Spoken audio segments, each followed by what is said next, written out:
One of the major secrets of success is always do more than you're paid for, and then you will always be paid more than what you're getting now. And number 6, you must use your time well every minute, every hour, every day. Remember, this life is not a rehearsal for anything else in life. This is the real thing. The purpose of this course is not to make you an expert, but to give you the tools of all experts, all really successful people in business. I'm going to hit these points reasonably rapidly. I've made a decision that what you want is the greatest amount of practical, usable information in the shortest period of time.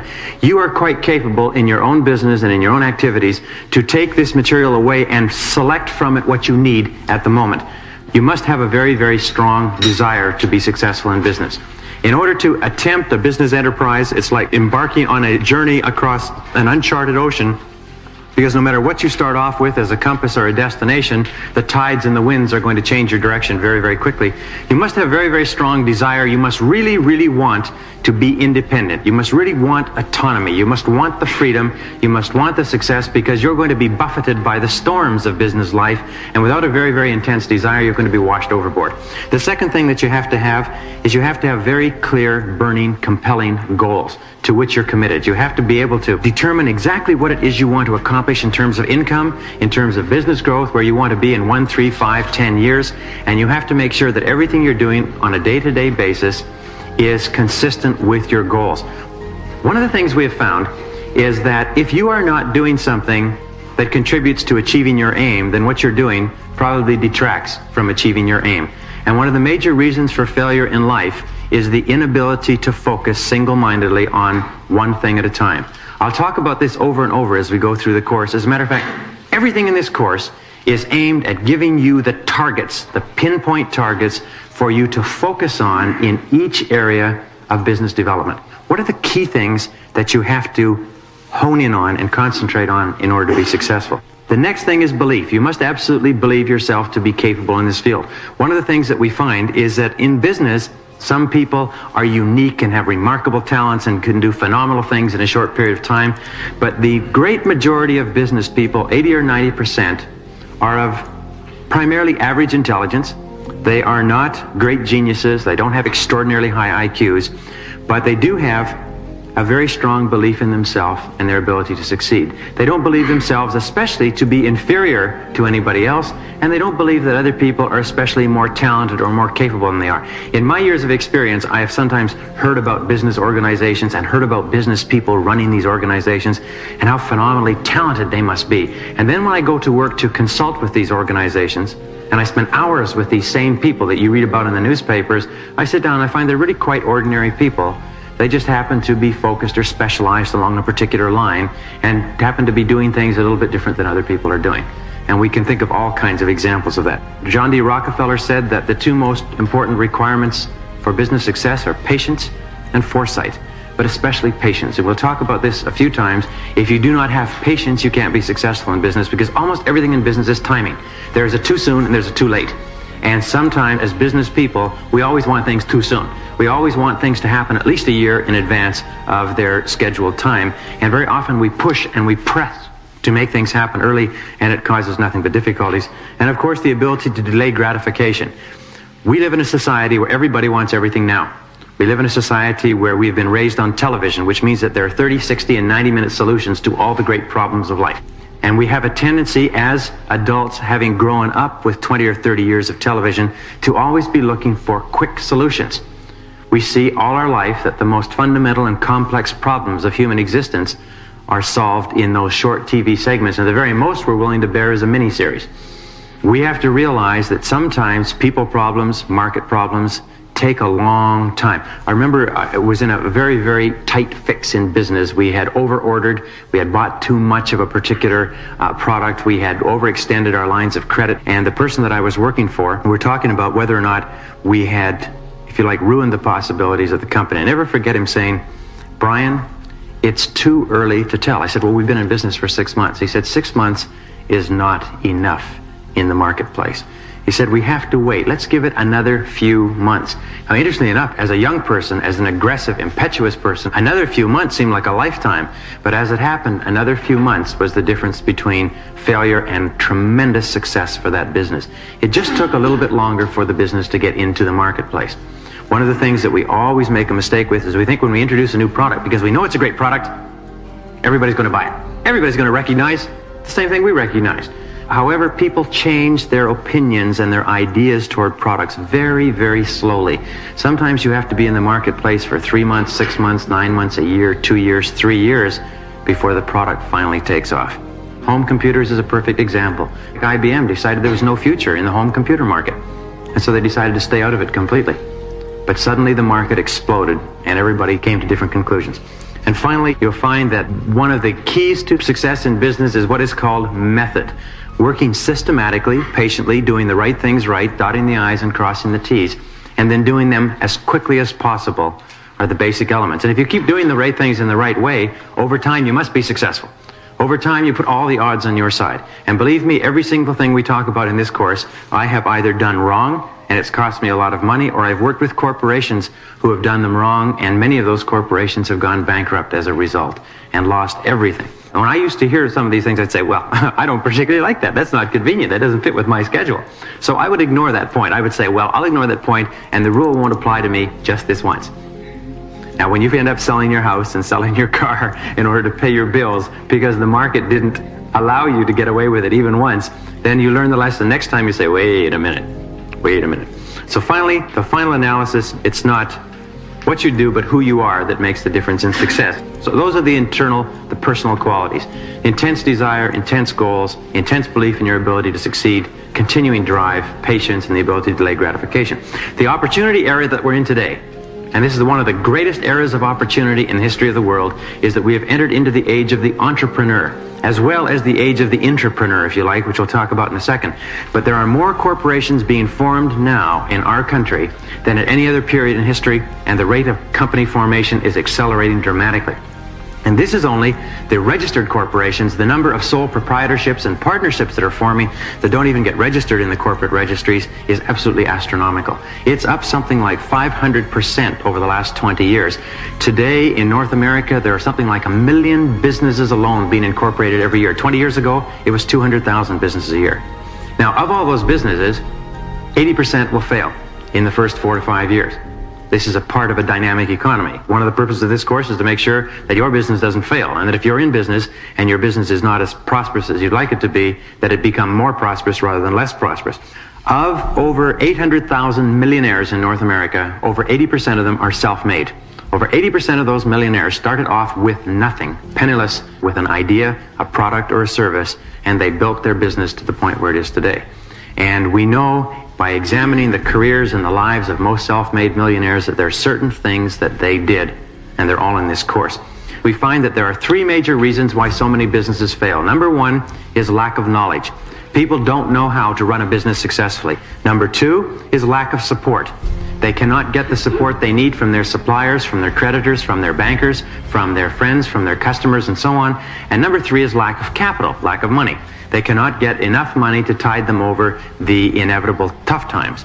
The purpose of this course, the key objective of this course, is to give you the knowledge necessary to be able to get the support and the capital that you require.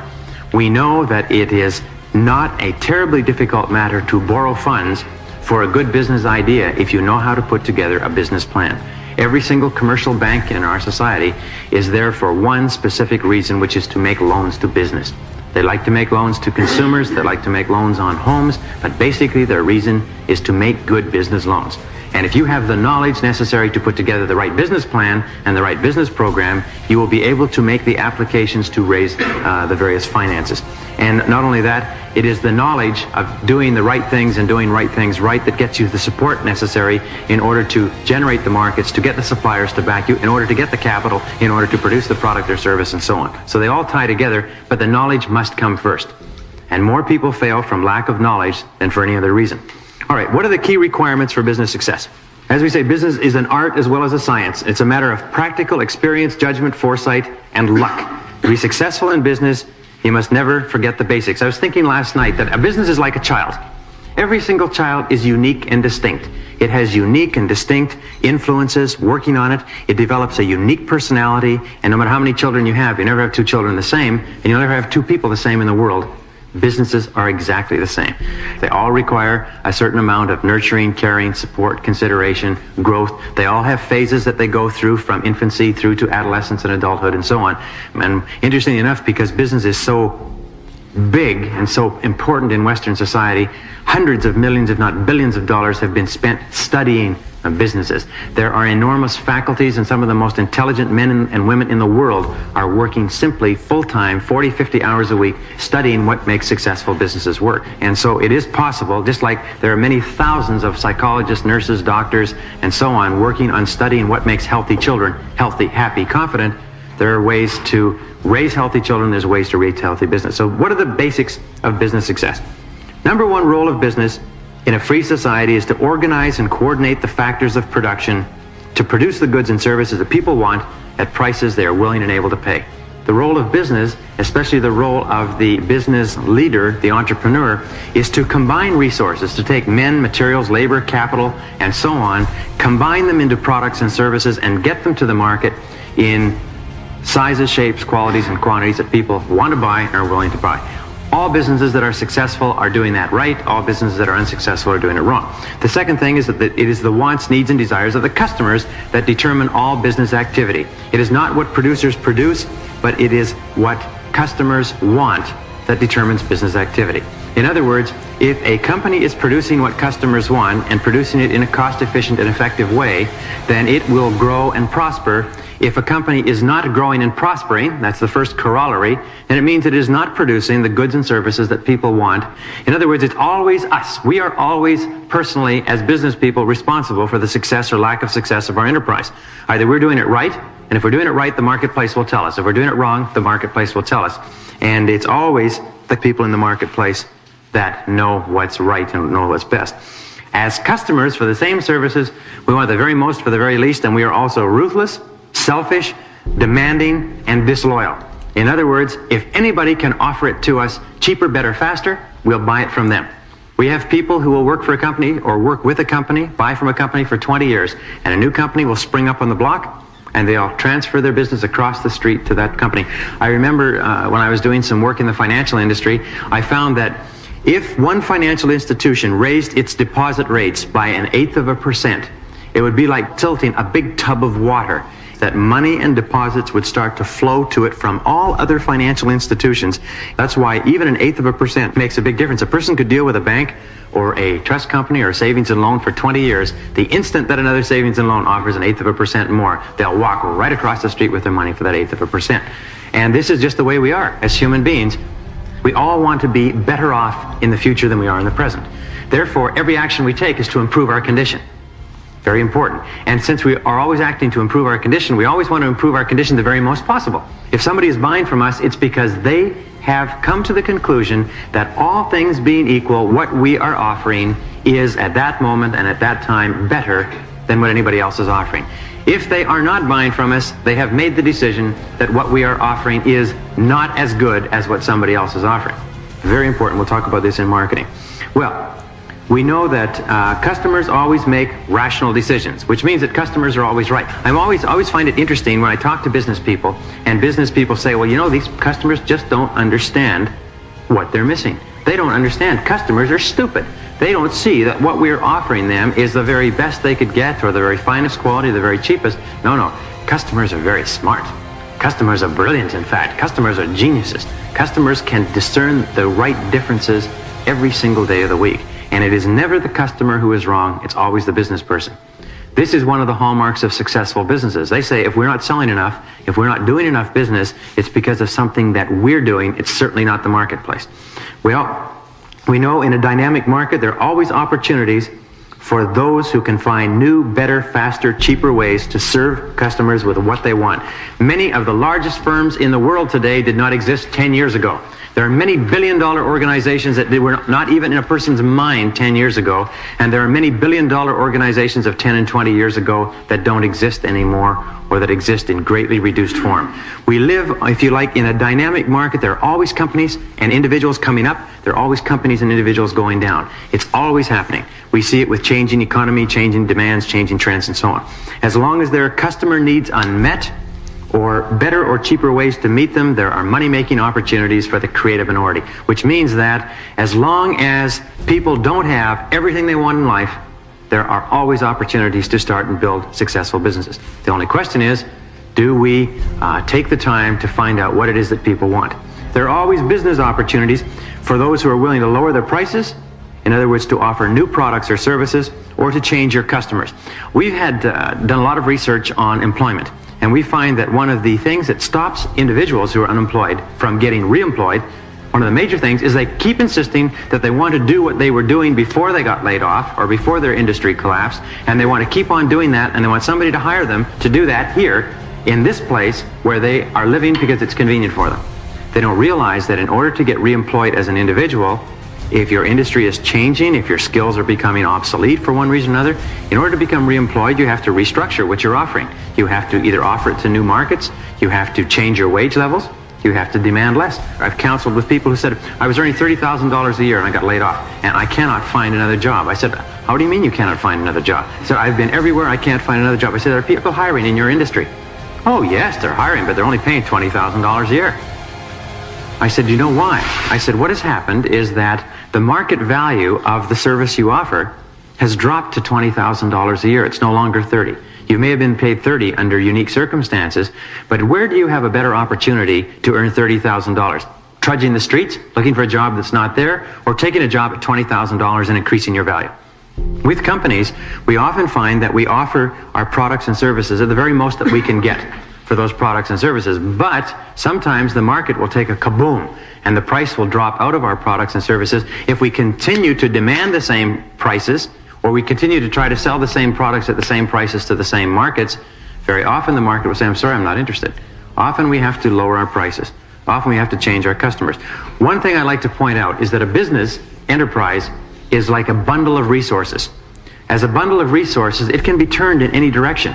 It is a bundle of capabilities, talents. It can be turned to manufacturing and selling dolls. It can be turned in another direction to manufacturing and producing computers. It can go into real estate development. It can market food products.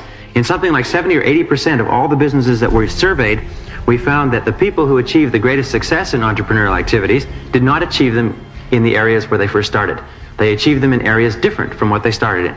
The most important single skill in business is the ability to get the goods out of the woods and move them to the end consumer.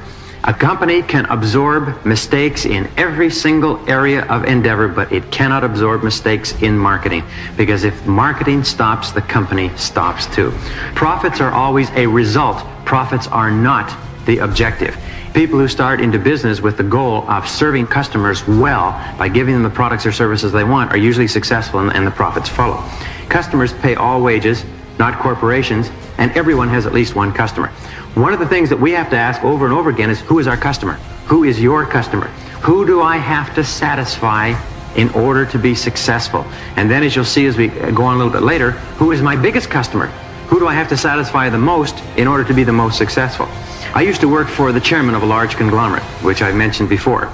And very early in my career with the chairman, even though I was doing about 5 or 6 things simultaneously, I made the decision that I had only one customer in that organization, and that customer was the chairman.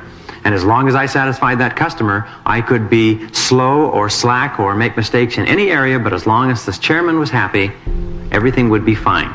If I did brilliantly in every area but I didn't satisfy the chairman, I was going to be in serious trouble.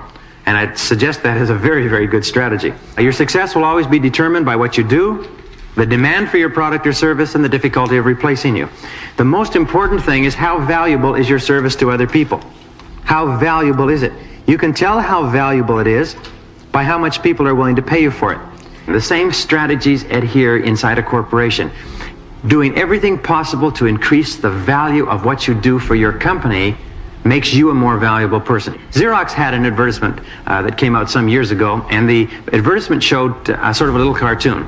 In the first cartoon, there was a little boy with a lemonade stand that said lemonade, 5 cents a glass, scrawled on a sign, and he was sitting there with a pitcher and some glasses. And it shows another little boy walking up and setting up his own lemonade stand next door to compete. And his little sign said lemonade, 5 cents a glass, and then it shows the two of them looking at each other. So here they have the identical product with the identical stand, and then the last little caption showed the second person who'd entered the lemonade market with a rose in each glass.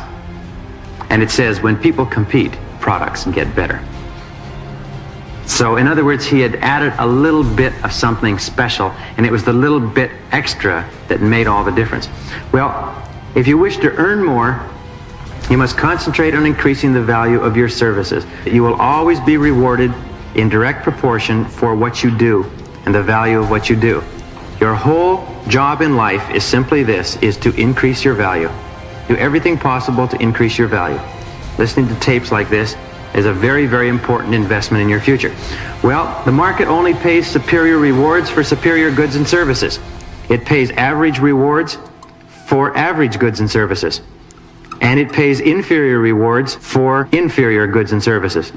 And it's very, very important, and we talk about this in the session on strategic marketing, it's very important to identify what is it that you do in an excellent fashion. What is it that you do that is so good, that's so special, that you're better than anybody else who's doing it? Because unless you can answer that question, you're not ready to go into business. Well, the next is that business success comes from developing excellence in a particular market-related area. I give you a perfect example of developing excellence. IBM, one of my favorite examples, one of the most successful companies in the world. IBM has developed excellence in a particular area, and that is service. They've developed excellence in a key area, and the market pays them a premium year after year, makes them one of the most profitable and most successful companies on earth. And it's because they recognized very early in business that service was a key consideration to the marketplace. Everybody would rather have leisure than hard work. There is a great demand, a great desire within the human soul to take it easy, to put up your feet, to retire, to relax, to just take it easy. However, it is the successful people who pay the extra price, go the extra mile, do the extra little things, make the extra habits, get up a little extra early in the morning, go to the extra courses, read the extra books, and so on. Those are the keys to success in business. It's always doing a little bit extra, and you always know that if you are contributing greater value than you're taking out, then you know that you are always growing in success and you're always growing in income. If you're only contributing exactly as much as you're taking out, that means you're staying even. If you're contributing less than what you're taking out, it means that you're falling behind. So the master key to riches is self-discipline. What are the 7 personal qualities that assure success in business? Number 1, you must know yourself and know exactly what it is you want in life. Goal orientation is an essential requirement of all successful people. And as we'll talk about later, we know lack of goal orientation goes hand in hand with failure in every single walk of life. Somebody should be able to wake you up at 3 o'clock in the morning and ask you, what is your major definite purpose in life? What is your number 1 goal? What do you want to accomplish more than anything else in the next 3 to 5 years? And you should be able to wake up out of a sound sleep and tell that person instantly. You must know it crystal clear. We know that our goals always determine the direction that we go in life. I was reading something by Thoreau last night. It says that you should go confidently in the direction of your dreams. It says that try to live the life that you have imagined for yourself, and you will be astonished at how far and how fast you actually go in life if you always try to live consistent with your dreams about yourself for the future. And Conrad Hilton said that you've got to have a dream if you want to make a dream come true. Most self-made millionaires compare themselves to billionaires. Most people starting their businesses compare themselves to millionaires. But once they get to be millionaire status, they start to compare themselves to billionaires, and they think, geez, look how poorly I'm doing in comparison to the billionaires. But in every case, it's the vision that is the activating force. The greater, the more compelling, the more burning that vision, that idea of where you want to go and what you want to do. We find that companies that achieve great things always have somebody in the company who has a mission, who wants to do something really important. I was talking to a gentleman at the university not long ago who spent 25 years, from the time he entered biochemistry in his late teens, he spent 25 years, and his whole dream in life was to make a major contribution to DNA research, the basic molecule of all of human life. That's all he wanted to do. And for 25 years, he had that as a vision and as a mission. And in the 25th year, he made a major breakthrough, which has now put him in line for a Nobel Prize. And he'll probably go down in history as one of the great biochemists of this century. And this is what kept a person going for 25 years, was the mission. The ability to focus. Very important. The ability to focus, as we've said and we'll say over again, is the absolute critical requirement for success in business, to set targets and to aim at those targets. People say, geez, I don't know if I can be as successful as other people are because they have more advantages and more benefits and more intelligence and so on. Don't you believe it. A person who is focused, of average intelligence, can run circles around a person who is a genius who doesn't have the focus. That is why people come out of the universities with PhD degrees and with master's degrees and with sometimes 5, 10, 15 years of advanced education, and they can barely make a living, and other people quit school in grade 10 and grade 11, and they come out of school, and 5 or 10 years later they have their own successful businesses. It's not the basic talents, although talents are important and education is important. It's the ability to focus the talents that you have like an arrow, if you like a sniper, to be able to hit specific targets. And that's why you don't have to think of yourself in terms of limitations. Many of us hesitate about going ahead in business because we think that somehow we lack the talents and abilities. We look at other people who are successful in their businesses and we think those people must have unique capabilities. It's only when you get to know these people and meet these people that you begin to realize that they're no different from you or I. The only difference between a successful business person, or let us say a person who has launched a business, and one who has not, is what? Is the person who's launched the business has done it. The person who has not has not. And I've seen this by studying, if you like, hundreds if not thousands of entrepreneurs. All right, the next personal quality that assures success is you must determine the price that you will have to pay in order to be successful, and then resolve to pay that price. For every single thing you want in life, there's a price. And there's a price that has to be paid, and nature always demands that the price be paid in advance. And the price in business success is invariably hard work. In order to be successful in business, you have to work hard. In order to be very successful, you have to work harder. In order to be even more successful, you have to work harder still. There is no substitute for hard work in business. Many people say, well, geez, look at that person. They got the right to sell or distribute a product or service, and they made it in 3, 4, 5 years. You never realize that behind the scenes, that person was probably working 16, 18 hours a day, probably for 5 years before they got their break and 5 years after they got their break. All you see in the end result is the nice house and the nice car. The reason I mention this is sometimes people start a business, they think, well, sure, I'll have to work a couple of extra hours a day. And as somebody once told me, when you start your own business, you only have to work half the time. You only have to work half days from then on. And you can decide which 12 hours it's going to be. In a recent study, they found that in our society, you work 8 hours a day for survival, and everything over that, you work for success. If you're only working 8 hours a day, you won't do anything more than survive. Every additional hour, whether you're working for yourself or someone else, is for success. And so it's very important that you keep putting in those additional hours, whether it's extra reading, extra study, extra work.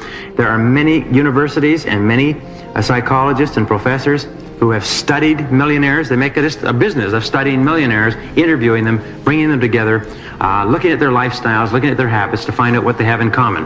One thing they all have in common is that they are always thinking about business and they work extremely hard. Number 3 characteristic is self-responsibility. You have to accept 100% responsibility for your life and for everything that you are or ever will be. Our great old saying, if it's to be, it's up to me. Very important. The acceptance of personal responsibility for everything that happens to you is the hallmark of the truly mature, truly successful, peak-performing individual. And the opposite of accepting full responsibility is making excuses. And many people have said that making excuses is a disease that is fatal to success. No matter what difficulty or handicap you may have, there is somebody else who has had far greater difficulties or handicaps than you who has gone on to be very successful. And there are probably thousands of people who have had difficulties and handicaps far greater than any you will ever imagine in life, and they've gone on to be successful in life. So remember, there's no excuses. That's the key to maturity, is that there's no excuses. You must make a total commitment to your success. Burn your bridges.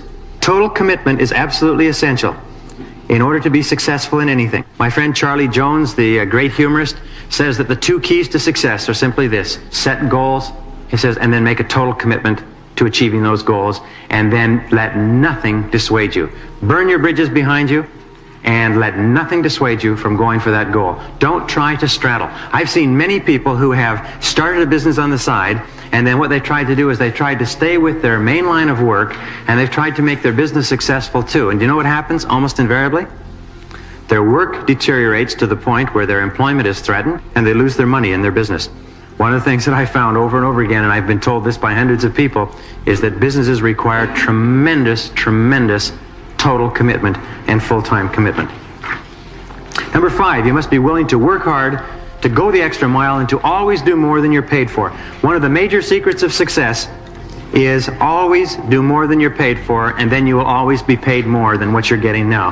And number 6, you must use your time well, every minute, every hour, every day. Remember, this life is not a rehearsal for anything else in life. This is the real thing. And all successful business people, all self-made millionaires, look upon their time as a resource, and they're very careful with it. They spend their time the way they would spend money. And finally, number 7, back your plans with determination and persistence, and resolve in advance that you'll never give up. Experiment and to develop new products and processes within the company, and if they come up with something, they can often become the head of the division to manufacture that particular product. 3M will actually create a business around people who come up with new products and services. Every single company today needs men and women who are talented and who will stay within the company with their talents and skills. But the same requirements that are necessary for entrepreneurship, innovation, daring, risk-taking, and so on, are also required for entrepreneurship. Many of the people that we have studied who have become extremely successful and become extremely wealthy in business are people who never started a business on their own. 7 common characteristics of 83 self-made millionaires in a 20-year study of 1,500 men and women. They followed them for something like 20 years to find out how well these men or women would do in life. Good question. And they found at the end of the 20 years, 83 of the 1,500 men and women had become millionaires. And they went back and they studied the millionaires, and they found these qualities and characteristics. They found out, number 1, is that none of them ever set out simply to make money or to become rich. Many of the others who did not become millionaires set out and they had one goal in life, and that was to make lots of money. And they did everything humanly possible in that 20 years to make lots of money, and not one succeeded. The ones who didn't set out to become rich just set out to do something that they really enjoyed, and they became totally absorbed in their work. And the word that they used throughout the study is absorption. And I pass this on to you because in every case where I have seen a successful man or woman in business, they have been totally absorbed in what they're doing. They've just been completely involved. They were not speculators or risk takers. There was not one investment scheme, not one speculation, not one gamble, not one stock market method. The only people who made money consistently and became wealthy consistently were the ones who were doing an excellent job, making a lot of money, and then holding on to the money when they made it. Sometimes they say success is a bigger destroyer than failure. We suddenly have successes and we start throwing the money around, and we get into things that we don't know anything about, and we get into those things and they start sucking up additional funds that we have, and we can often go broke going down a side road. Most became millionaires almost unknowingly. One year their accountant said, by the way, do you know how much you're worth this year? The person said no. They said, you're worth $1,100,000. They couldn't believe it. And finally, they did not make their money investing. They made their money doing their work. And if they invested their money in their work, in their business, in their own companies. They didn't invest it outside. The conclusion that the researchers reached after 20 years of study was simply this, is that you'll always be most successful doing what you most enjoy. This is the greatest barometer, doing what you most enjoy. Whenever you think of a business, or even if you're in a business now, and we'll do some testing on this in a few minutes, you ask yourself this question, do I really enjoy what I'm doing? People say, well, I don't enjoy it, but I'm going to stay at it till I make a lot of money. I remember a woman came to me, she was having great trouble in the real estate industry. She said, Brian, I've done everything that you said, I've set goals, I've worked toward those goals, I manage my time well, and so on. She said, but I'm still not achieving anything near what I want. She said, I haven't sold a house in 3 months. I said, well, what is your goal? She said, I want to win the $1 million award. I want to be the very top of the multiple listing service. I want to win that prize. I said, well, what would you do if you did win that $1 million award? She said, oh, I'd quit this lousy business and get into something I really liked. I said, well, that's the problem. She said, well, I hate this. I hate real estate. I hate selling houses. I hate the hours. She said, but I'm determined to stay in it until I'm successful. And I explained to her that in every single case, if you don't love what you're doing, you're not going to be successful at it. The 3 keys are know what you're doing, become excellent in your chosen field, believe in what you're doing, and love what you're doing. Those 3 will guarantee you success more, sure, faster in life than any other 3 keys that I've ever seen in all the literature. Okay, 5 key abilities of successful business people. Number 1, judgment. And judgment comes simply from making mistakes and learning from them. They say that every single wise, intelligent, mature individual was once young and impetuous and foolish and did wicked, senseless, brainless, cruel, idiotic things. That's how they became wise and mature. It's scars and pain that make you wise and put the little crinkles in your corners. So the key thing is not avoiding making mistakes, because you're going to make mistakes, but to learn from every mistake. This is the hallmark of leaders. They never use the word failure. They'll use the word mistake. They'll use setback. They'll use glitch. And they find that the people who move ahead the fastest are the ones who make the most mistakes the earliest and learn the most lessons from them. Now, there's something about nature in the business world that is very unrelenting, in that if you make a mistake in business and you don't learn from it, nature will enable you to make that mistake again. And if you don't learn from it the second time, nature will keep putting you through that hurdle or over that hoop and throwing you flat on your face until you learn the lesson and you say, okay, I got it. I finally learned it. I'm not going to do that anymore. And then you have judgment. Then you have wisdom. Then you go on to the next hurdle. Remember, the hurdles never stop. The most successful multimillionaires and billionaires that you read about in the newspapers and the magazines have fights, struggles, battles, setbacks, obstacles, defeats, disappointments every single day. The difference between winners and losers is that winners pick themselves up, learn what they can, salvage the very best they can from it, and carry on. And losers think that these mistakes, these setbacks, these heartaches are happening to them for the first time in history. Watch for the trends. Many successful business people say that trend analysis is the most important single skill of the business person, which means foresight, to think what's likely to happen in the future as a result of what is happening today. Leadership is the ability to inspire, to elicit extraordinary performance from ordinary people. Leadership is a key quality of successful business people. And remember, you can only inspire others to the degree to which you are yourself inspired. In other words, you must be really excited about what you're doing if you expect to inspire others to be excited about helping you do what it is. And all great businesses have inspiring leaders at the head of the businesses. Communications ability is absolutely critical for successful business people, which means 3 things. The ability to interact effectively one-on-one, the ability to make presentations, to stand up in front of groups, or to make presentations to lenders, or to make presentations to customers, and the ability to write effectively. Peter Drucker says the 3 key tools of the executive are the report, the presentation, and the meeting. And if you are poor at any one of those areas of communications, you owe it to yourself to become better. Finally, sales ability. The ability to influence, persuade, motivate people to act in a certain way. I'm always astonished when people come to me and they say, I want to start a business, but I need to get somebody who can sell the product for me. I tell them, if you don't have somebody who can sell the product for you, don't put a penny into the business. There's a million products out there that are not moving because there's nobody to sell them. The ability to sell is one of the rarest qualities in all of business enterprise. And all the big successful companies in the world spend millions of dollars a year training their salespeople. So if you are not good at selling and you want to start a business or you want to build a business, you owe it to yourself to become good at it. You owe it to yourself to back off and take the time to practice, because all sales ability is learned. Some people say, well, I just don't have the gift of gab, or I'm not a good salesman.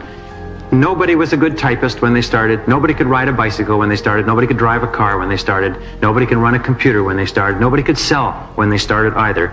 They all learned. The key is this, is that if there are skills that are essential for success, your job is to learn those skills. Not to deny it, not to delay it, not to put it off, not to find excuses, but if you want to be successful, you have to do it. Okay, career advancement strategies. What we call the niche strategy is terribly important. It's based on an enormous amount of research I did at the university and that other people had done. And it is looking at your business environment and saying, what are the critical parts of your business environment? What are the areas that represent your areas of strength, but especially What are your areas of weakness? In a business, you'll find that it's like a chain. A business always collapses, always breaks at its weakest link. The business always collapses at its weakest point. And in looking at the purpose of a business, we know that the purpose of a business is to create a customer, is to serve a customer efficiently and economically. Cash flow is the lifeblood of an enterprise. So if you're working for a company, one of the things you have to decide is, if I want to move ahead rapidly in this company, I have to get myself into an area in the company that is vital to the survival of the company. Does that make sense? Because if you're in an area of the company that is irrelevant to the survival of the company, you can never become valuable and important and highly paid and responsible. So what we do is we know that any interruption to cash flow threatens the survival of the enterprise. So we look at where is the biggest interruption to cash flow likely to come from. Now usually the most important function is marketing. The most important single function in an organization is marketing. If sales stop, the business collapses. 60 to 80% of all businesses that run into trouble run because sales slow down. If marketing is the key area in your company, you owe it to yourself to become great at marketing, to get into the marketing area, get into sales, get into strategic marketing, get into the part of the company that's important. The second part that may be important is finance. If the organization that you're with is dependent upon financial institutions, it has to borrow a lot of money, it has to raise capital in the stock market, if that's the key to its success and growth, then you owe it to yourself to get into that area, because the company's growth will be determined by how successful they are. And if you can be fundamentally important in that area, you can really dramatically increase your value in a short period of time. The production area is very interesting, and I read a study actually done by the University of Alberta where they went into a brewery and they were looking at this idea of critical environments. And they found that in the brewery, the most important single function in the brewery was the production area. That the brewery's customers were pretty largely fixed. The delivery system, the distribution system was pretty much established. Its market share was established. It manufactured beer and sold it on a regular, systematic basis. The only thing that could cause the shutdown of the organization and the cutoff of cash flow was if the equipment broke down. Now, the equipment was maintained by the maintenance engineers. That meant that the head maintenance engineer was the most important single person in the company. He was more important than the president. And the person who was the head engineer was the highest paid next to the president. He had the greatest perks, because if he didn't do his job properly, the whole company came to a halt. And this is often the case in organizations that depend on production. Distribution. Food distribution is very, very important. If it doesn't get to the stores on time, if it gets to the stores a week late, sometimes it's too bad. You have to throw it away. Another example is fashion. The people in the fashion industry who are in control of the distribution, the outlets, the stores that sell the fashions, moving the fashions from production to the stores as quickly as possible, are the people who are key in the fashion industry. Why is that? Because fashions are timely. If you don't get it to the right stores, getting it there 6 months later in perfect condition is not quite good enough, is it? How about record distribution? How about distribution of books or anything else? Anything that can become dated, the distribution function is vital. The people who are essential in distribution become the most valuable people in the company. Research is important. Look at Silicon Valley. What is the most important single function in Silicon Valley that's making people millionaires? It's research, coming up with new products and processes. They know that the market will gobble up all the new products that they can come out with. If the products will serve a market need, it is coming up with the products. So it's the engineers, the technicians, the research and development specialists that are getting paid $1, $2, $3, $4, $500,000 a year. And of course, regulatory environment. If you have to work with government, look at Washington, D.C., jammed with lobbyists, jammed with representatives, senior representatives of major industries and industrial groups, because they require protection, they require tax benefits, they require relaxation of environmental controls, and so on. Those become absolutely vital elements within a business. And finally, labor, and the people who are superb at dealing with labor are critical. Now, the only reason I point out these points, by the way, marketing, finance, production, distribution, research, regulatory, and labor, is that in every business, you will find, by checking one of these, that if you're having troubles in your business, the weakness is in one of these areas. If it's in your own business or any other company, that you can use this as a checklist and say, where are we falling down? Remember, the company always collapses on the side of the weakest pillar. All right, knowledge is power. Specialized knowledge or skills in a vital area enhance promotability. Control of vital information is power. The more I learn that makes me important to that company, the better off I am. And I learned a very good lesson very early, is learn all you can, never tell all you know. If you tell all you know, then what happens is they don't need you anymore. Strive for excellence. Be the most knowledgeable person in your chosen area within the organization. Do it quietly, and pretty soon the rewards will start to flow to you. Okay, what are the reasons for business failure? In my estimation, there are 14 major reasons for business failure. Number one reason for business failure: lack of direction, the failure to establish specific goals and plans to achieve them. If you don't have specific goals, what you do is you become reactive. You are either acting on your environment or you are reacting. Most companies, in my estimation, 95% are in a reactive mode, in that they are not acting at all. They are just simply reacting to what happens every single day because they don't have clear goals and plans to achieve them. Lack of a complete business plan is a major reason for failure. Do you know why that is? It's because the ability to put together a business plan is a major active business competence. The reason people don't put them together is primarily because they don't know how. The reason that they fail is because they don't know how. When they develop the competence to put together a business plan, they also develop other competences that go with it. Impatience is a major cause of business failure. Trying to do too much too soon. Trying to cover too much. Greed is a major cause of business failure. A very good friend of mine, very successful consultant, said, "Brian, the secret to success in business is to get rich slowly. Don't try to get rich all at once. Get rich a little bit at a time. Do it slowly. If you're going to get rich, waiting an extra year isn't going to hurt you." More people lose their shirts because they get involved in what you might call a get-rich-quick scheme, something that's going to make them rich in a hurry. And they're not going to have to do a lot of work. So they plunge, and the plunge sets them back sometimes 5 and 10 years in terms of their savings. Number 4, action without thinking, as Peter Drucker says, is the cause of every failure. Action without thinking, impetuousness, is the cause of every failure. And especially not listening to your intuition. Not listening to your gut feeling. One of the most important things that you have is intuition. If you listen to your gut feeling, it'll almost always give you the right answer, especially with regard to people. Do not ignore your intuition with regard to other people. 5, poor cost control, overspending, especially at the beginning. Almost invariably, when people start a business, they will buy things that they would never think of buying if they'd been in business for 6 months. Basic rule at the beginning of a business is save every single penny. The basic rule is simply this: conserve cash, conserve cash, conserve cash. Every day, get up in the morning and say, what can I do today to conserve cash? Biggest mistakes that I've ever made in business are plunging into 2 and 3 and 5 year leases right at the beginning of a business and then finding that the business won't sustain it. Poor quality of product. Nothing will sink a business faster. It's difficult to sell and it's difficult to get repeat business. Many people think, well, it may not be a very good product, but I'll sell lots of it and then I'll make some money and then I'll do something else. The fact is that the more you advertise a poor product, the less it works. The more you advertise a good product, the better it works. So don't ever handle a poor quality product. Don't ever justify trying to sell a poor quality product because it's going to come back to haunt you. Insufficient working capital, which means an expectation of immediate cash flow. The biggest mistake that people make is they think that they're going to have positive cash flow in 30 to 60 days. They talk to people and people reassure them, they think it's going to be all right. The key there to remember is that if you set a break-even point, you need 6 months capital in order to open up. If you don't have 6 months of capital, then open up on a smaller scale. And second of all, take whatever you consider to be your break-even point. Say you think you're going to break even in 3 months, multiply that times 3.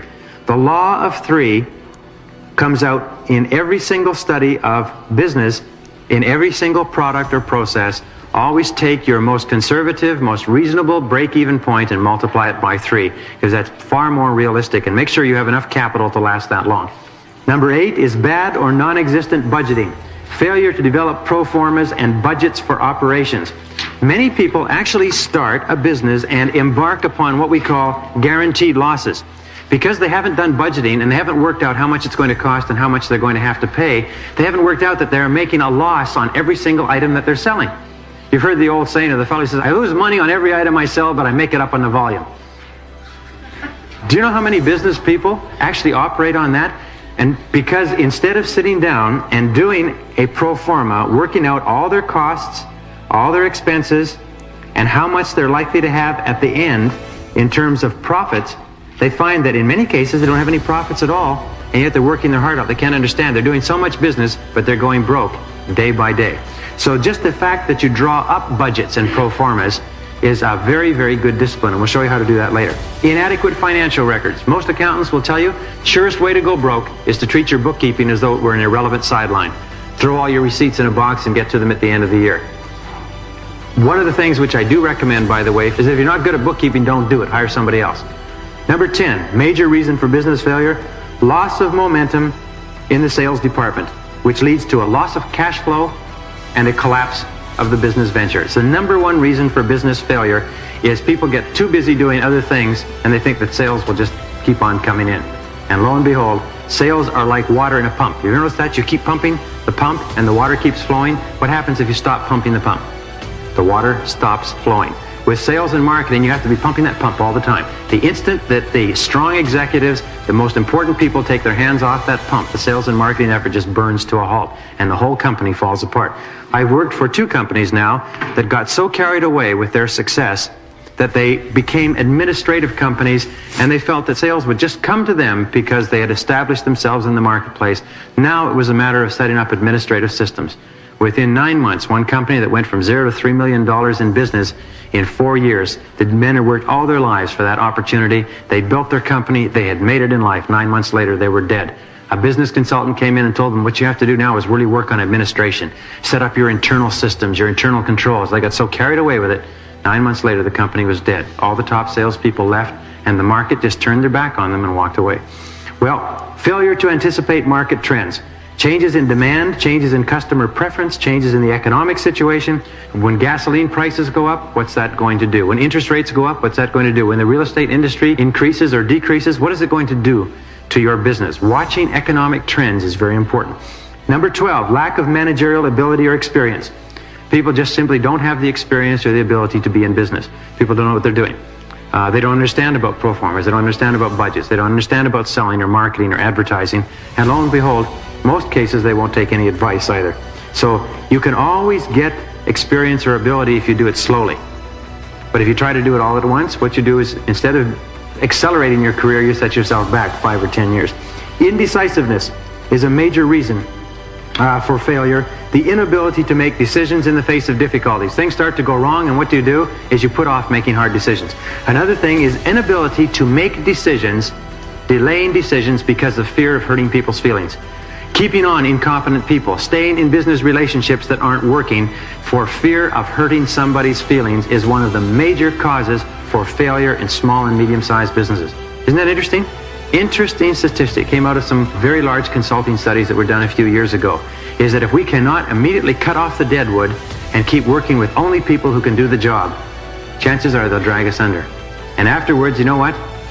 They'll hate you for having kept them on for so long.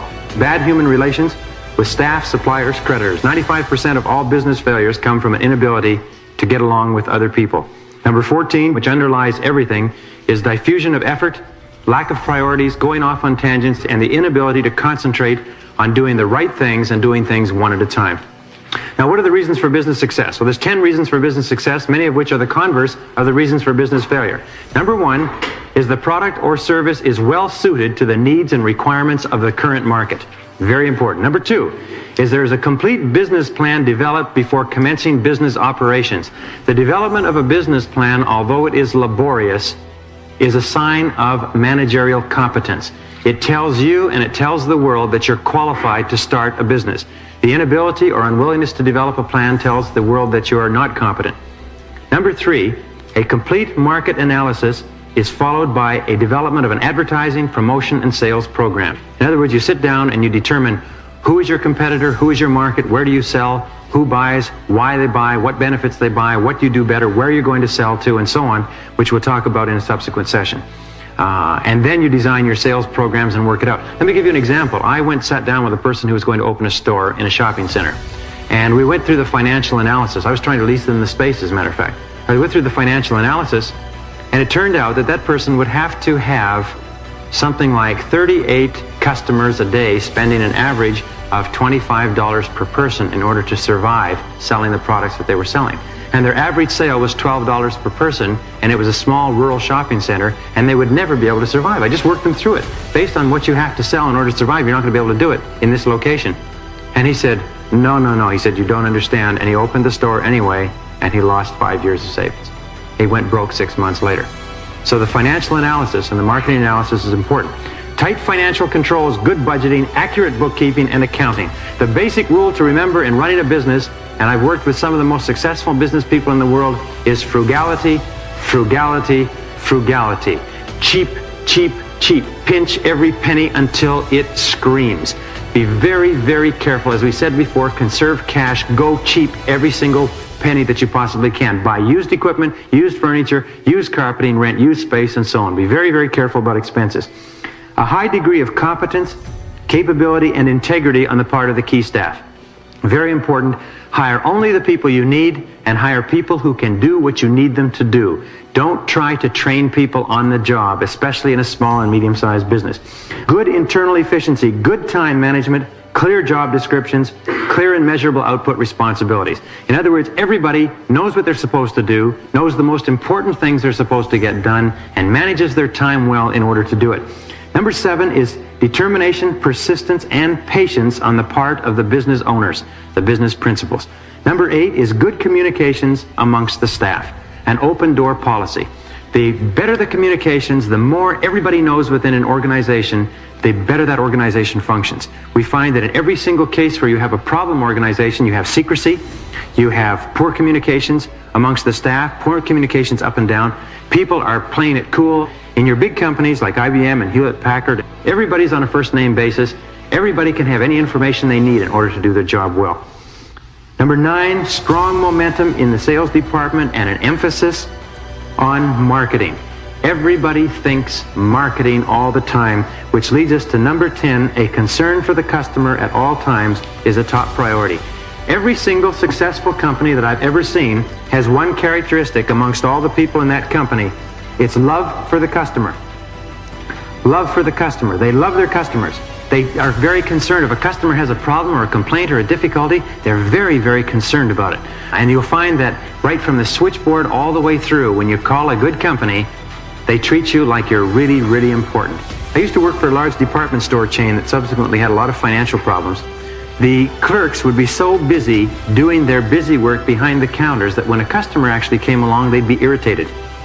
They look up as though you were actually interrupting them. They had lost all sight of the fact that all of the arrangement of the counters and the merchandise and everything else was for when the customer came in.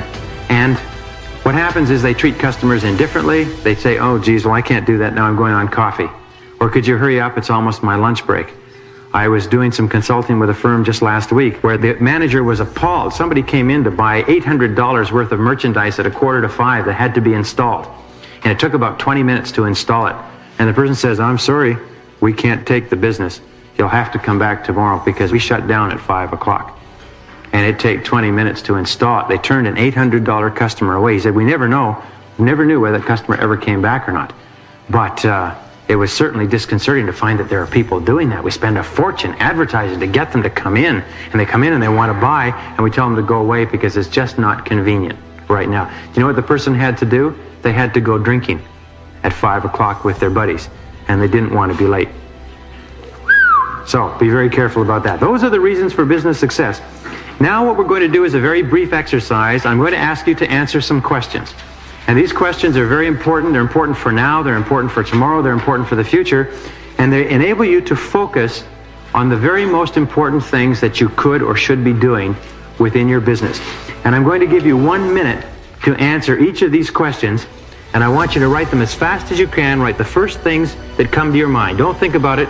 The first, number 1 question is list 5 jobs or full-time activities, paid or unpaid, that you have done in your life. List the first 5 that come to mind. List 5 jobs or full-time activities. Anything that you've done, whether it's been paid, charitable, whether it's been in school, whether it's been with a social organization politically.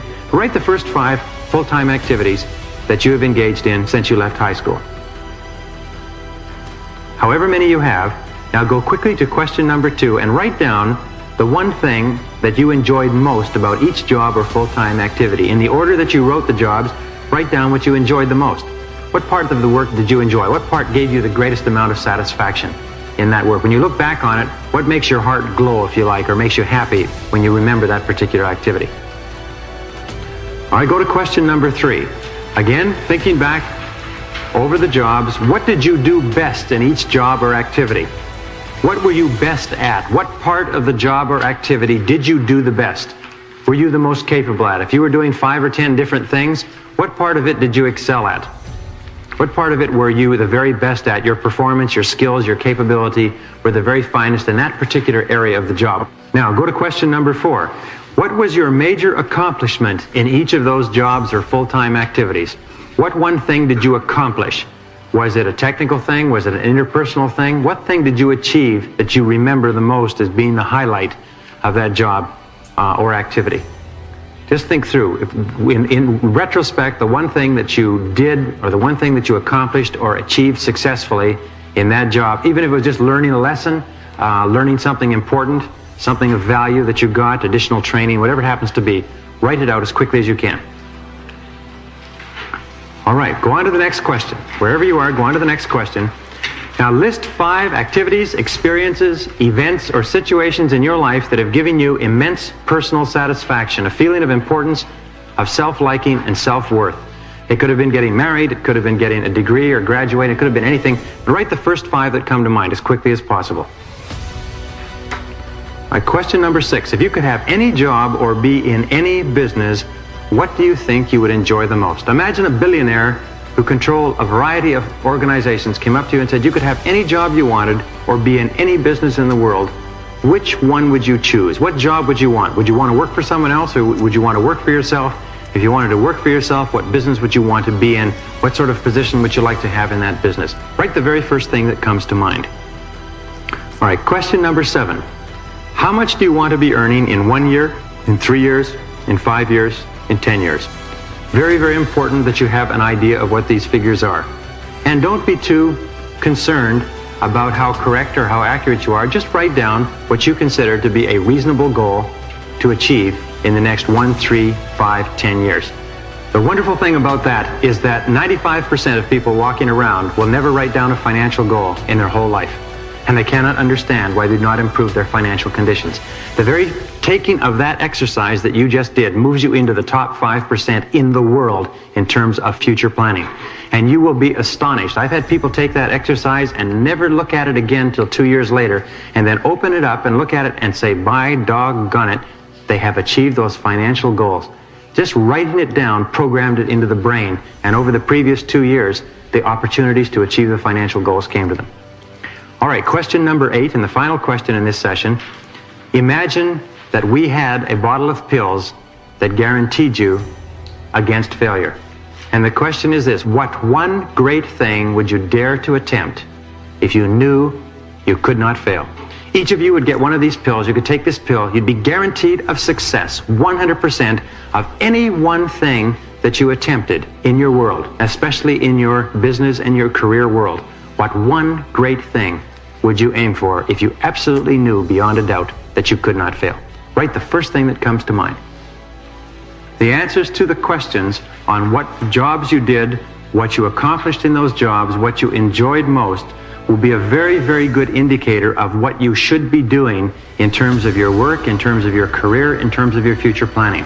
Very often we find ourselves doing something later in life which is very different from all the things that gave us joy and satisfaction at earlier periods in our life, and we wonder why we are not excited when we get up in the morning. The key is to go back and look at the things that you've done before that really made you happy, that really made you feel great about yourself, that gave you a feeling of importance and self-esteem, and try to structure your activities so you're doing work, the kind of work with the kind of products and the kind of people and the kind of environment that recreates those experiences that for you are unique and that will enable you to achieve everything you're capable of achieving in business.